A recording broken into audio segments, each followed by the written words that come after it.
तत्वों के वर्गीकरण के लेक्चर 3 में आपका स्वागत है। इस लेक्चर में हम डिस्कस करने जा रहे हैं importance of Mendeleev periodic table and it's limitation. देखिए, सबसे पहली इंपॉर्टेंस तो ये थी कि जो तत्वों का अध्ययन था, तत्वों का अध्ययन इससे आसान हो गया। सबसे बड़ी बात थी, for time being the study of elements become easier by using the Mendeleev periodic table. दूसरा, he did some correction in the atomic weight of element। तो आप कह सकते हैं कि तत्वों के परमाणु भारों में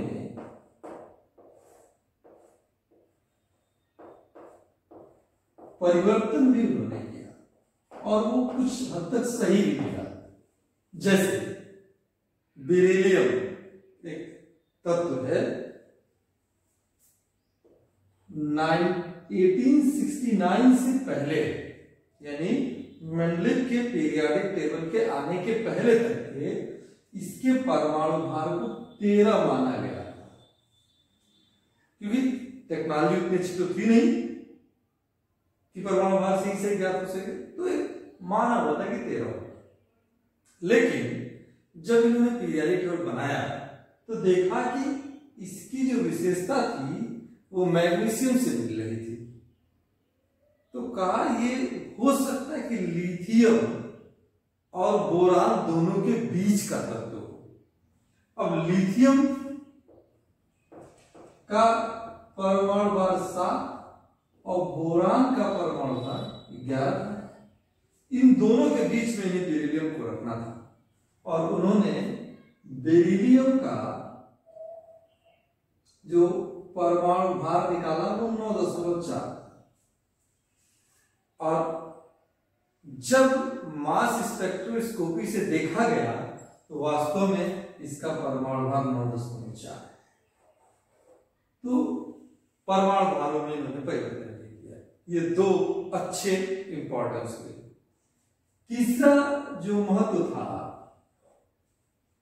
उसमें इन्होंने कुछ नए तत्वों के खोज के लिए जगह छोड़ दी थी। तो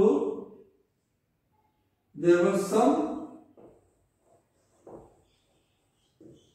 vacant space for the discovery of new element. तो 3 प्रमुख बातें हो गई, जैसे बोरान, एल्यूमिनियम, गैलियम नहीं था तो गैलियम के लिए जगह छोड़ा। बोरान, एल्यूमिनियम और गैलियम के लिए जगह छोड़ा, और जगह नहीं, उसके लिए उसकी विशेषता उन्होंने पहले बता दी।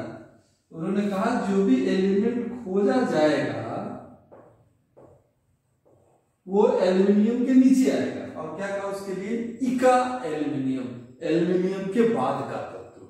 तो रिसर्चर्स के लिए, जो शोध करने वाले लोग, उनके लिए फायदा था। उन्हें ये पता लगा कि हाँ, एक तत्व ऐसा भी है जिसे हम खोजेंगे और जिसके भौतिक और रासायनिक गुण बोरान और एल्यूमिनियम से मिलेंगे और वो एल्यूमिनियम के बाद रखा जाएगा। और तो उसके परमाणु भार की गणना उन्होंने कर दी मैथमेटिकली। परमाणु जब तत्व खोजा गया, गैलियम खोजा गया, तो सारी चीजें उससे मैच कर रही थी। ये 3 प्रमुख विशेषताएं हैं। इसका मतलब ये नहीं था कि इस परमाणु इस आवर्त सारणी में कोई कमी नहीं थी, इसमें कुछ कमियां भी थी। तो अगर हमने इंपॉर्टेंस सीखा, हमें ये जानना भी होगा कि इसकी कमियां क्या थी, लिमिटेशन। अभी मैंने आपसे बात कहा, यहां पे देखिए कि परमाणु भारों में उन्होंने परिवर्तन किया, सुधार किया। ऐसे ही देखा जाए तो एक तत्व होता है टेल्यूरियम और दूसरा होता है आयोडीन। अब इन्होंने टेल्यूरियम और आयोडीन में आयोडीन का परमाणु भार 127 मान लिया और टेल्यूरियम का 150। तो टेल्यूरियम पहले आ गया और आयोडीन उसके बाद चला गया। लेकिन जब प्रैक्टिकली जब साइंस और डेवलप हुआ और इसको प्रायोगिक रूप से सत्यापित किया गया तो इसका परमाणु भार मिला 127.6 और आयोडीन का होता है 126.9। इसका मतलब आयोडीन पहले होना चाहिए था, टेल्यूरियम उसके बाद होना चाहिए था, तो इनका स्थान सही नहीं था। ये इस पीरियडिक टेबल की एक कमी थी। ऐसे ही दूसरी कमी हुई 8वें वाले समूह में, इन्होंने कोबाल्ट के बाद निकिल रखा और दोनों के लिए परमाणु भार 59 बता दिया, दोनों का परमाणु। लेकिन जब प्रायोगिक सत्यापन हुआ तो कोबाल्ट का जो परमाणु भार था उसको देखा गया कि ये 58.931 है और निकिल के लिए देखा गया कि ये 58.7 है। तो अगर परमाणु भार के बढ़ते क्रम में रखना था तो निकिल पहले होना चाहिए था और इसके बाद कोबाल्ट आना चाहिए था। यह भी दूसरी सबसे बड़ी कमी थी मेंडल के पीरियड के। यानी कुछ तत्व तो ऐसे थे जो परमाणु भार के बढ़ते क्रम में ना होकर के परमाणु भारों के घटते हुए क्रम में थे। फिर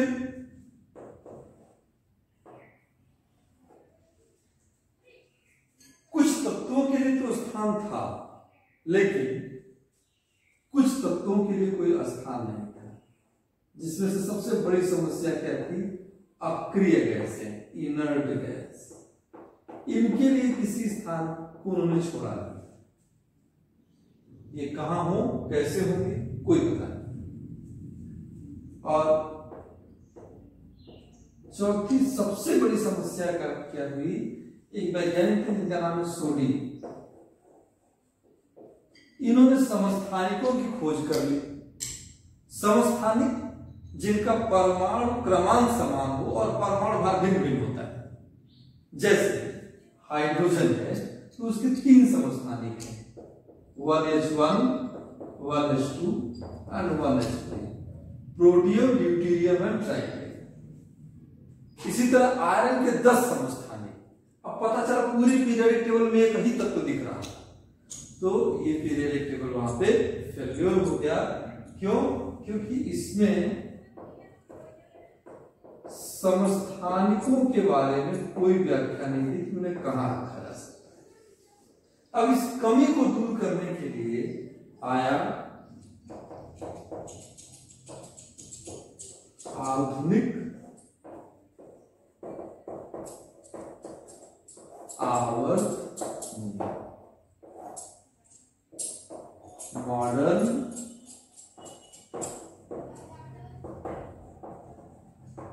पीरियडिक लॉ, जिसको मोजले ने दिया। इसमें इन्होंने बताया कि तत्वों के भौतिक और रासायनिक गुण, तत्वों के भौतिक और रासायनिक गुण उनके परमाणु क्रमांकों के आवर्ती फलन होते हैं। इंग्लिश में क्या कहेंगे? इंग्लिश में कहेंगे physical and chemical properties of elements are periodic function of their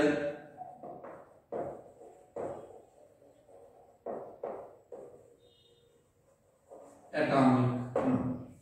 Hindi में लिखना हो तो लिख लीजिए तत्वों के भौतिक और रासायनिक गुण उनके परमाणु क्रमांकों के आवर्ती फलन होते हैं। ये था आधुनिक आवर्ती। अगले वीडियो यानी अंतिम लेक्चर में हम सीखेंगे आधुनिक आवर्त सारणी, दीर्घाकार आवर्त सारणी और उसकी प्रमुख विशेषताएं।